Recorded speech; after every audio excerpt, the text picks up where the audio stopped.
1 maydan o'zbekistonliklar hayotida nimalar o'zgaradi? 2026-yil 1 maydan boshlab O'zbekiston qonunchiligidagi ayrim o'zgarishlarni sanab o'tamiz.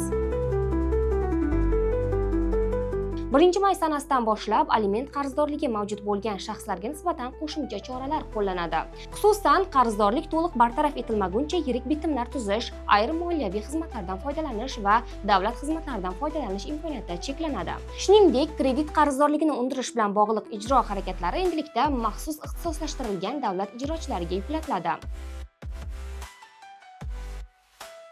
Prezident farmoniga muvofiq 1 maydan Prezidentning virtual qabulxonasi orqali kelib tushgan murojaatlar bo'yicha muddat nazorati joriy etiladi. Ko'rib chiqilishi belgilangan muddatdan o'tgan murojaatlar avtomatik ravishda yuqori turuvchi davlat organlariga ijro uchun o'tkaziladi. Virtual qabulxonada murojaatlarni qabul qilishda ularni shoshilinch, odatiy, maslahat talab qiluvchi toifalarga ajratish amaliyoti joriy etiladi. Nazoratga qaytarilgan murojaatlar 3 ish kuni ichida yuqori turuvchi organlar tomonidan qayta o'rganib chiqiladi.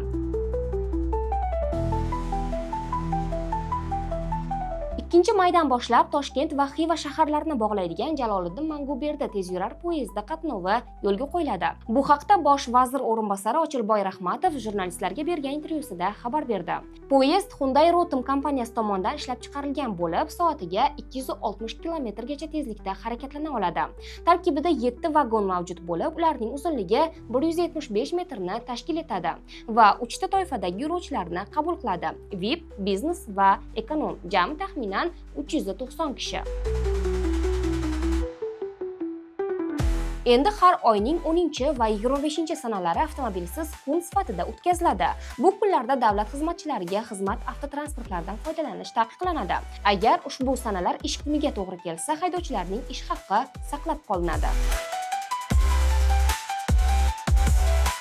Haj va umraga borish tartibi raqamlashtirilib, endi yagona portal orqali ro'yxatdan o'tish majburiyati belgilanadi. Bu Vazirlar Mahkamasining qarori bilan tasdiqlandi. Mazkur hujjat asosida Haj va umra yagona portali ishga tushirildi.